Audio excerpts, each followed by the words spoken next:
as you have, we'll have the report, and so I am, rather than spending a lot of time reviewing the report, what I have done is really taken highlights from the report to show what I think are the major factors, and also some commentary about what I found in my analysis for Downingtown. So, I'm going to start with an overview of the budgeting process. So some of you may know this, and if it's repetitive, I apologize, but I think it's a good place to put the budget process in perspective, and in particular in dealing with the issues, I guess, you had with the Channel 10 news guy and an ex-board member of one of your neighboring districts who raised this issue to begin with. But the budgeting process starts with the general fund, and because the general fund is where you get your revenues. It's the only place really that you can get sufficient revenues to operate the district in all of its features. And it's important beyond just the operating expenditures for your day-to-day annual operations, because it provides monies to other funds to do other things beyond just running the schools and things of that nature. But the two funds in particular we focus on are Capital Reserve Fund and the Debt Service Fund, and providing monies to those funds through the general fund to pay for major equipment purchases, new facilities, infrastructure requirements that have come on with technology, renovation, debt service, and so forth. And this is the diagram of that funds, how the funds flow work. And I think this is critical, because in some of the criticism early on had to do with just looking at the general fund. The general fund, we'll talk in more detail about this in a few minutes, but it's where you raise your revenues through various taxation, various subsidies you get from the state and from the federal government, although in your case, federal government doesn't provide very much for you at all, and then where you make the expenditures for salaries and benefits and transportation and various kinds of purchase services and supplies and equipment and so forth. Those are the things that keep the school running. So you plan your budget to bring in enough revenues to cover expenditures. If there is money left over, and it's really not left over, often in case it's planned to have additional funds, additional revenues come in beyond your operating expenditure, that money will go into the fund balance, which is essentially a savings account for the district. It can go directly into a capital reserve fund, which allows you to collect money for capital projects, a variety of things ranging from building buildings, renovating buildings, buying serious equipment for these buildings, and so forth. And it can go into the debt service fund. And this is another fund that is established. All of these funds are established by the Pennsylvania Department of Education to account for the various monies that school districts have and use. And debt service fund is a fund used to collect monies to pay off the bonds and other debt that the district may have undertaken over a long period of time. So having a debt service fund and collecting monies to pay off your bonds is often a requirement from the lenders. So this is how it generally flows. Money coming into the general fund, money spent out of that to operate the district, and any money that is not used in that way goes to the general fund or capital reserve or debt service funds. Now this is an example of how this is operated in Downingtown. From 2009-10 through 14-15, with the latest data available, you can see up at the top, and I apologize if these numbers are a bit small, but up at the top you have the general fund, revenues, expenditures, and the revenue over expenditures. And you can see across the years, each year there has been more revenue taken in than there was spent in the general fund. And if that's all that happened, that would not be good. You'd just be collecting money. But that's not what happened, because these revenue over expenditure amounts or surpluses in the general fund were closely tied and planned to a capital plan that was established by the district. And so that capital plan resulted in the spending that you see below. And the monies are primarily spent on facilities or improving your facilities. And that totaled about $30 million over these 6 years. And I should have skipped up here the number I wanted to point out, that over these 6 years, $94 million in revenues were taken in more than you spent in the general fund. And that sounds like a lot of money, and it would be if it were not carefully planned for. Well, of that money, about $30 million, or just almost a third, was spent for facilities, more money for technology and infrastructure, purchasing equipment, and so forth. So in total, capital funds spent about $43 million. Again, this was planned. This was very carefully laid out. All of these kinds of facilities had detailed spending plans and were all approved by the board before they happened. So all in all, about 46% of those revenue over expenditure amounts were spent for capital purposes. Most of the remaining funds were spent a little bit early on to supplement an athletic fund, but most of them were spent to reduce your debt. Some money early on, about $20 million, and then another almost $25 million a couple of years ago, giving you $46 million in the last 6 years to reduce your debt, or a little more than half of that money. Now, the reason for spending your debt down, paying off the debt early, has to do with saving money, being more efficient. Monies that you pay off early mean that you don't have additional years of interest to pay on that debt. So this is a cost-efficient way of using your revenues to save expenditures in the future. And so you can see that year by year how much money was actually spent. In some cases, the money spent out of capital and debt exceeded the revenue over expenditures. In other years, it was less than that, and the balance was made up generally out of adding to or taking from a fund balance.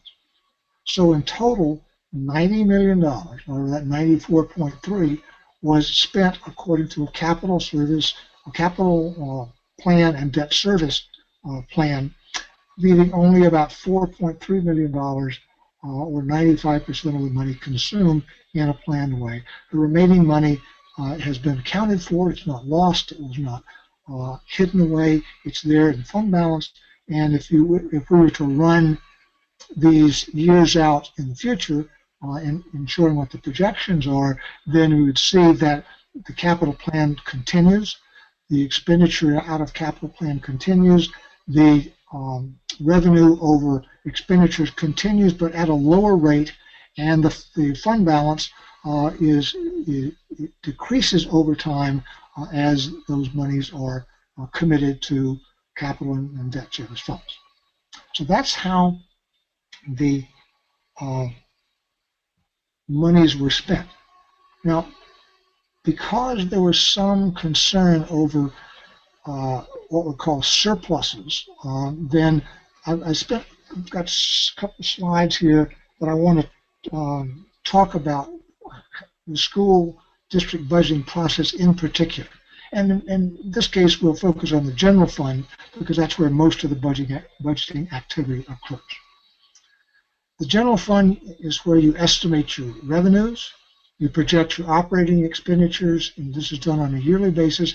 And here you have a budget balance requirement. You need to balance your general fund, meaning expenditures must equal revenues. Now, your expenditures will include transfers to other funds, like capital reserve fund or debt. So you won't end up with a highly unbalanced budget, but you will end up with a balanced budget that is planned for all of your expenditures to be covered by the revenues that you have taken in. Now, school districts really need to follow conservative budgeting practices. The reason is you're really constrained in a number of dimensions, with both on both the revenue side and the expenditure side about the money. And in order to provide the programs and services and do that in a safe manner that does not put the school district operations at risk, you need to have prudent budget management techniques, because you need to allow for things that are going to happen in the future that you don't even know about yet. Or you can say, well, is it going to be this or is it going to be that? And it could make a swing of multiple millions of dollars in your budget, and you don't know about it, and nobody knows about it because it's happening sometime in the future. So the common practice in Pennsylvania, among most all school districts, is that you underestimate your revenues and you overestimate your expenditures. Now this sounds like something that you're doing, I don't know, that's not really appropriate to do. It is very appropriate to do. You need to do this. Underestimate revenues means that you initially put in your budget a higher revenue estimate, or you would take a higher estimate of the range of different kinds of revenues than you might actually get. So in the end, if your budget figure is conservative on the high side, then you will the district will end up with more revenues than they actually had in their budget. For expenditures, it's the reverse of that. You would tend to put a higher estimate on expenditures than might be the case, although you don't know that. And that's the key to this. You're protecting yourself, you're protecting your budget, you're protecting the fiscal integrity of the district by having sufficient operating money to carry out what you're supposed to do. And this money is not lost, because any surplus that would come about from your revenue or expenditure differences with actual and budget go into a fund balance, and that fund balance is accounted for and then used in future years. Now, why would you have a difference between budget and actual results? Can't you just figure out what it's going to be and make it pretty precise? Well, no. It's very difficult to do this. In fact, because you're making a budget, and a budget is an estimate, you really don't expect to be exact. You'd like to be close, but given the degree of the unknowns involved, you can be either closer or not as close. The first and primary reason is that when you make your budget, you're making estimates of what's going to happen up to 18 months in the future. And the difficulty for school districts is, once those estimates are made, when you've put your budget together before the end of June, which is 12 months out, you're stuck with those. You cannot go back and change it. You can't go back and change your prices like a business could. You can't raise your taxes. You've already levied them, and you are stuck with what you have already done. Now, I want to point out that these rules are set by the state.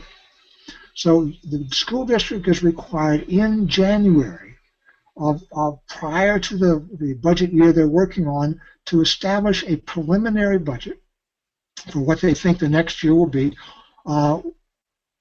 or actually they have a choice. They could say that we'll establish our preliminary budget based on the maximum Act 1 tax rate, and we'll talk about that in a minute, that we can levy, or that we will seek exceptions or go to a referendum for a higher than maximum allowed Act 1 tax rate.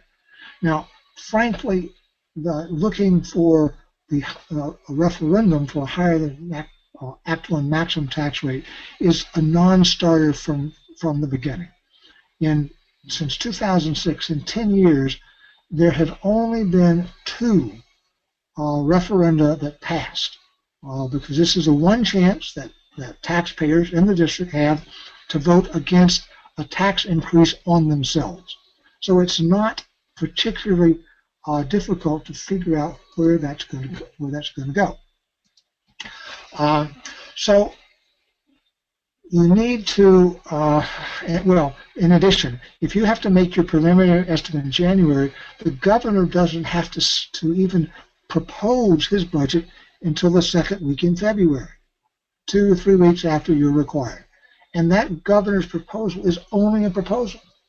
His budget, which includes his estimate for funding schools, for state money for schools, then goes to the legislature, who over the next 4, 5, 6 months holds its hearings, takes testimony, and then starts negotiating with the governor or with themselves. In Pennsylvania, the House and the Senate, even though they are both controlled by the same party, often in recent years cannot agree on the amount of money for education and other things, and so we hit a stalemate. And this is not a trivial matter.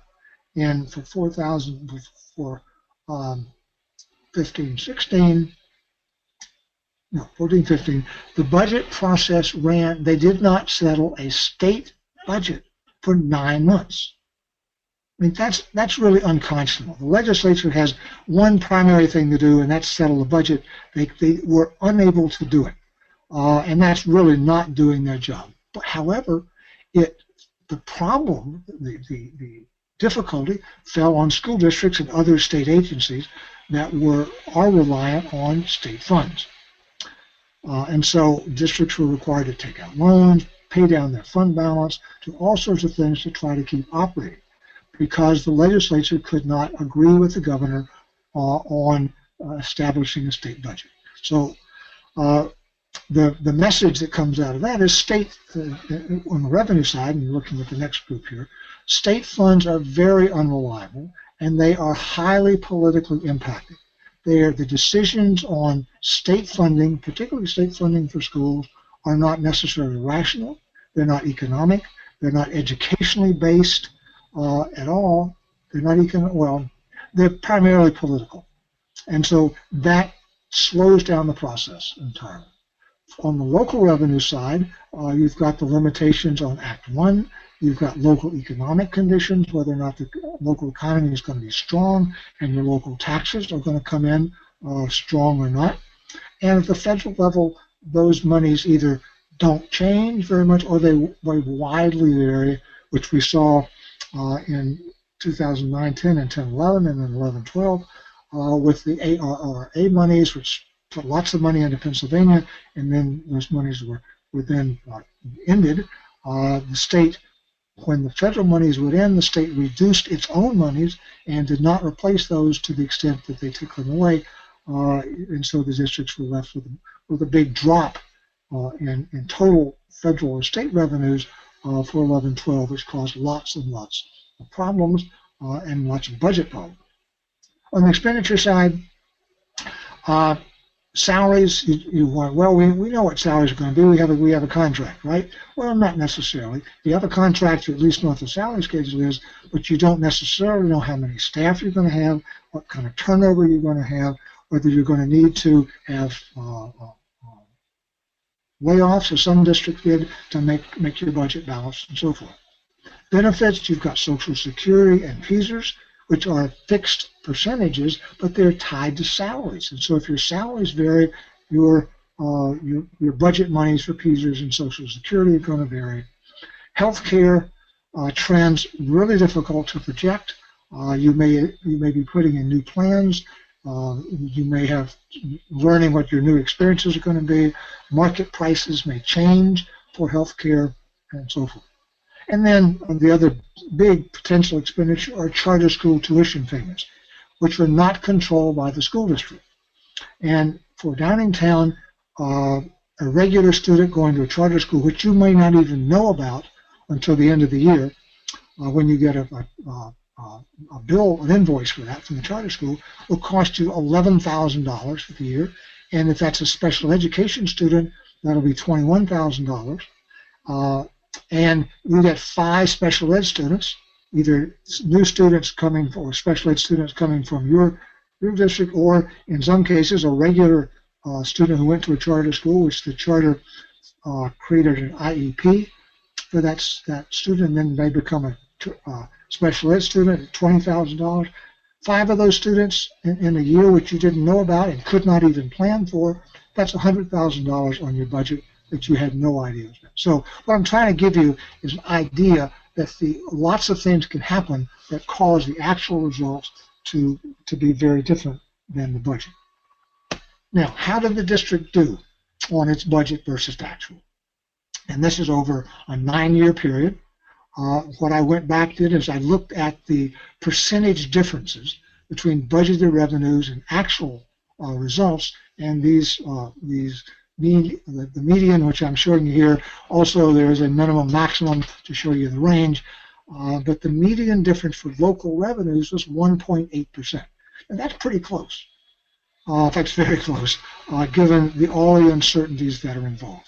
State revenues were more variable, 2.6, and the federal revenues, because of the A funding, were up and down and so forth, were just very, very difficult to predict.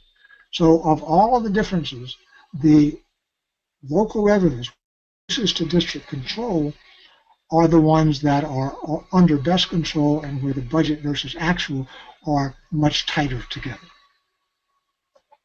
Now the last piece is a millage analysis, because that's something that's critical to your budget, and one of the things that is a major task for the school board is to establish the millage.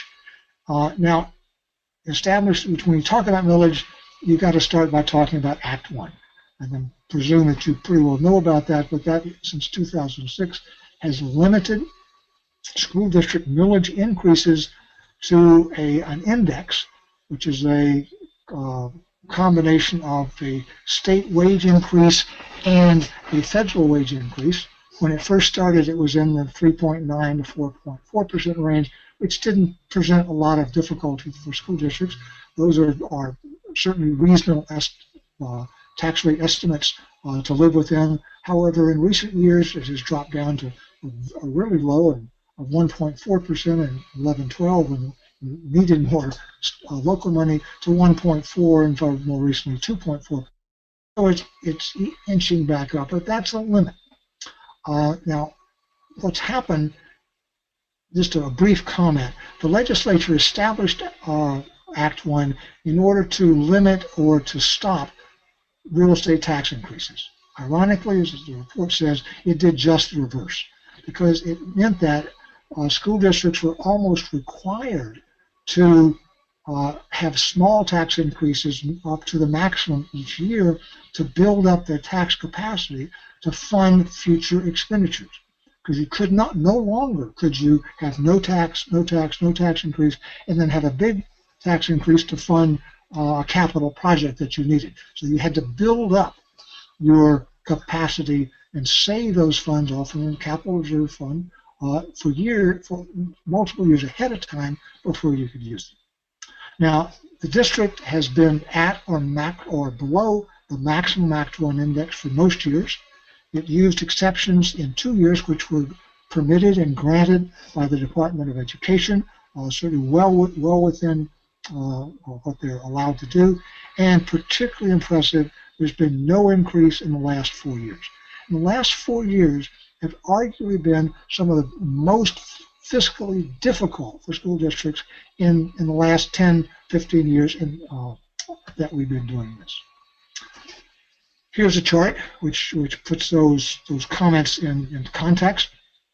The red line is the maximum for the district that they could charge. The blue line is the actual increase, and you can see that the blue line, with exception of a couple years here in 7-8, just pre-recession, and in 11-12, where you had the big drop-off in state and federal revenues, they went up to the exceptions over the base. But then it dropped off in 13-14, and it's flatlined at 0 for the last 4 years, including this year.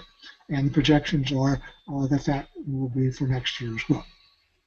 So, and through all of this, the district has maintained its tax increases well within what's permissible, and now have a 0 increase for the last 4 years, which is a substantial benefit for taxpayers.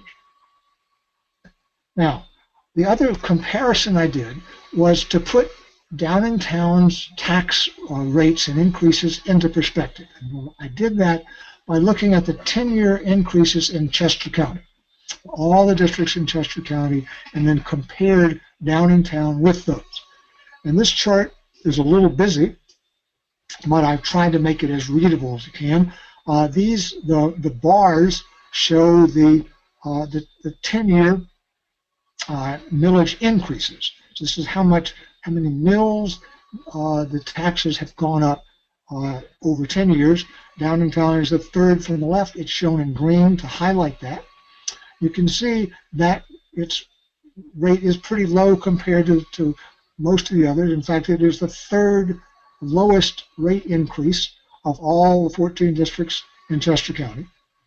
The red line shows the percentage increase, and slightly better. You had a 21% increase over 10 years. Avon Grove had an 18%. Everybody else in the county had a higher percent increase. So relative to the other districts in the county, Downingtown has controlled its taxes admirably. And finally, the last chart here shows the change in rank. This is rank being number one, the highest taxing district, number two, the lowest.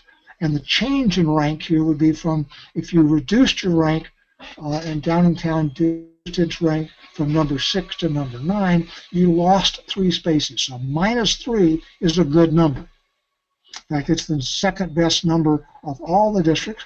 Again, only second to Avon Grove, which started out higher than you anyway. So compared to all the districts, you have kept your tax rates down while theirs have been rising faster. So looking at all 3 of those components, how you use the overall budget process, how you did your budget estimates and how they turned out, and finally how your millage operated, my conclusion is that you've done an exemplary job. And that's what I've concluded here finally, that you are just an excellent example of a successful budgeting process. You've taken this process, you've know what you needed to do, you have looked ahead, planned ahead, because budgeting is not a one-year operation, it's a multiple-year operation, and you need to have a pretty good idea of what's going on in the future so that you can get ready for it. Once you get there, it's frankly too late, particularly with Act 1. So you've looked ahead, you've raised funds, you've utilized them, and you've utilized in ways that appear to be very educationally sound and also very fiscally sound, in that you've used those funds to improve your operating programs, your facilities, you've reduced your debt costs for those and so forth. And you've done it, as I said earlier, using the multiple funds. Use the whole idea of the budgeting process. So starting with the general fund, raising sufficient revenues there, transferring them in a planned way through your capital plan to pay necessary expenditures.